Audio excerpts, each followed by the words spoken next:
What's up guys, balik lagi sama gue Resen Satralita. Video kita kali ini kita mau bahas guys, full kisah Mobile Legends bahasa Indonesia ya. Baiklah, mana nih kisahnya tadi? Mana kisahnya tuh? Aduh, kok hilang? Kok bisa hilang? Kok hilang? Nih. Yo everybody, kembali lagi bersama gua di Adi Drafter Channel. Oke cuy, kali ini gua mau menceritakan seluruh alur di game Mobile Legends cuy ya. Nah teman-teman, tombol subscribe gua tuh jadi tambah semangat cuy bikin video-video selanjutnya cuy. Oke langsung aja, let's check it out. Awal cerita dunia Mobile Legends berkisah tentang Dewa Alpha yang saat itu mempunyai dua anak, dan mereka adalah anak kembar. Nah, dua anak kembar itu terlahir dengan kemampuan yang berbeda. Yang satu bisa mengendalikan kekuatan cahaya bernama Lord of Light, dan yang satu lagi bisa mengendalikan kegelapan bernama Lord of Abyss. Nah, singkat cerita nih, dari kecil sampai mereka tumbuh besar, mereka selalu berseteru dan memperebutkan mana yang paling kuat dan yang paling pantas menggantikan ayah mereka, yaitu sang Dewa Alpha. Seiring berjalannya waktu, mereka pun akhirnya mencari pengikut masing-masing sehingga terciptalah dua kubu di Land of Dawn, yaitu kubu Light atau cahaya. Aduh, benar ini. Nyelek kah? Gampang mari kita coba. Udah, aduh gampang banget. Wow.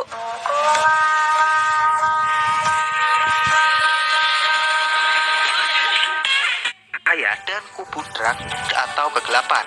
Semenjak saat itu, dua kubu itu tidak pernah akur. Mereka selalu berperang untuk membuktikan siapa yang paling kuat.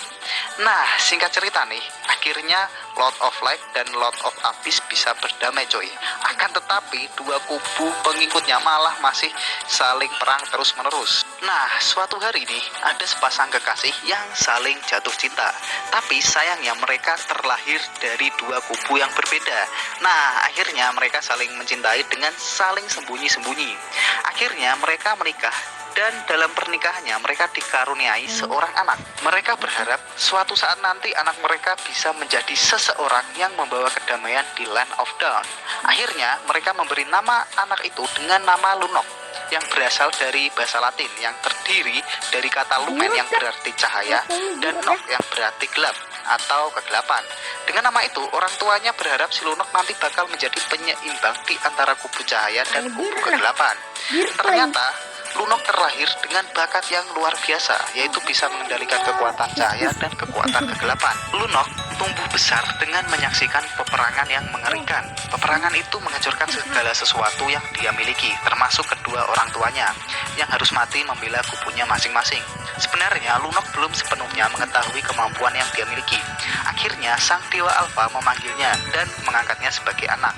Mulai dari situlah kekuatan Lunok terbuka, yaitu kekuatan luar biasa untuk mengendalikan kekuatan cahaya dan kegelapan. Dengan kekuatannya, Lunok pun mampu membuat dua kubu itu berhenti berperang. Dan akhirnya selama berabad-abad, Land of Dawn damai dan tidak ada peperangan. Nah, mereka tuh hidup masing-masing di wilayahnya ya, karena tugas Lunok sudah selesai. Sang Dewa Alpha mengistirahatkan Lunok di dalam sebuah bola, yaitu Twilight Orb. Nah, di dalam situ kekuatan cahaya dan kekuatan kegelapan terkunci dengannya, supaya kekuatan itu tidak digunakan untuk saling berperang lagi di Land of Dawn. Dewa Alpha kemudian meletakkan Twilight Orb itu di sebuah gua di tengah-tengah dunia Land of Dawn yang fungsinya sebagai penyeimbang. Tidak ada seorang pun yang mengetahuinya hingga akhirnya ras Minotaur menggali gua itu dan menemukannya. Awalnya para Minotaur hanya ingin membuat rumah, karena Minotaur itu sukanya rumahnya dilampirin kayak gua yang berkelok-kelok. Tapi di situ mereka malah menemukan Twilight Orb. Tidak mereka sangka, ternyata artefak itu memberikan kekuatan ketika mereka di dekatnya. Dan akhirnya para Minotaur itu menggunakan kekuatan dari orb itu untuk memperkuat badan dan pikiran mereka, sehingga kemampuan mereka menjadi di atas rata-rata dari ras lainnya yang ada di Land of Dawn. Tapi itu hanya sebagian dari kekuatan Twilight Orb. Masih banyak kekuatan Twilight Orb lainnya yang belum terungkap. para Minotaur jadi sangat tertarik dan terobsesi dengan Twilight Orb itu, hingga mereka meneliti dan bereksperimen supaya bisa mengetahui asal-usul Twilight itu dan apa saja kekuatan yang bisa dikeluarkan olehnya. Supaya ras Minotaur semakin kuat dan tidak tertandingi oleh ras manapun, untuk melindungi Orb, para Minotaur membuat semacam labirin atau ruangan yang penuh rintangan. Labirin ini didesain dengan sangat luas dan membingungkan. Jadi siapapun yang mau mengambil Orb itu harus mengalahkan Aldous dulu. Sebagai imbalan, Aldous diperbolehkan mengambil kekuatan Orb itu. Sebagai gantinya, dia harus menjaganya supaya tidak dicuri orang lain. Selama turun-temurun dari generasi ke generasi, para Minotaur jadi sangat diuntungkan dari kekuatan Orb itu, karena hanya ras mereka yang bisa mengambil kekuatan Orb itu. Nah, pada suatu hari di dekat labirin, ada beberapa pekerja tambang yang sedang menambang untuk mencari emas, tapi yang mereka temukan malah batu yang sangat berharga, yaitu batu permata jet. Kejadian itu membuat heboh masyarakat dan berita tentang penemuan batu permata jet pun menyebar luas dan mulai diketahui oleh orang-orang. Dan orang-orang pun mulai berdatangan ke tempat itu untuk mencari kekayaan.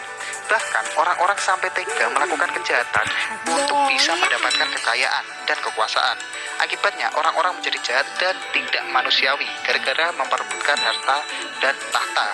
Hal ini membuat marah Lord of the Light dan Lord of the Abyss, dewa tertinggi di Prilepi, Land of Dawn. Dengan semakin banyaknya tempat penambangan batu jet di dekat labirin Minotaur, membuat desa yang dulunya desa terpencil menjadi ramai, bahkan sampai jadi kota besar. Tempat itu dipenuhi para pedagang dan pembeli dari seluruh penjuru dunia, dan ada jalur perdagangan yang menghubungkan satu kota ke kota lainnya yang disebut jet path atau jalur batu permata jet. Jadi orang tinggal mengikuti jalur itu untuk bisa ke kota-kota yang menjual batu permata jet, dan tentunya semakin dekat dengan labirin Minotaur. Jalur itu pun semakin meluas dan orang-orang jadi seperti kecanduan dengan harta yang enggak habis-habis, karena sumber hartanya berasal dari batu permata jet yang terus-terusan digali seolah tidak habis-habis. Sayangnya, hal ini juga mempengaruhi ras Minotaur.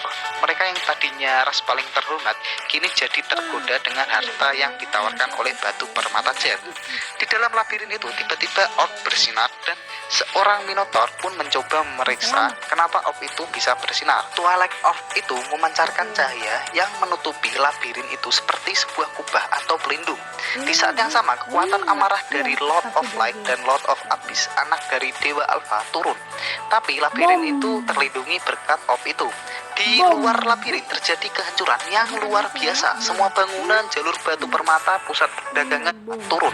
Tapi labirin itu terlindungi berkat orb itu. Di luar labirin terjadi kehancuran yang luar biasa. Semua bangunan, jalur batu permata, pusat perdagangan, semuanya hancur. Bahkan tidak ada seorang pun yang selamat dari kekuatan amarah yang diturunkan oleh dewa. Sang Minotaur menjadi kebingungan karena tiba-tiba terjadi kehancuran dan terdengar jeritan orang-orang. Tapi tidak lama kemudian, semua mendadak hening. Aldous yang menjaga di luar labirin pun terkena dampaknya, dan dia sampai sekarang dia mencoba meminta tolong kepada Minotaur, tapi Minotaur yang ketakutan dan kebingungan malah lari meninggalkan Aldous yang sedang sekarat. Dan akhirnya Minotaur itu berkelana sendirian. Dia masih dihantui rasa takut. Di sekelilingnya yang tadinya merupakan daerah yang sangat kaya, subur dan makmur, kini tinggal kehancuran dan sisa puing-puing saja. Beberapa ratus tahun kemudian, sang Minotaur masih dihantui rasa bersalah karena meninggalkan Aldous. Dia juga masih dibayang-bayangi kehancuran kotanya dan kematian seluruh ras Minotaur. Dia masih selalu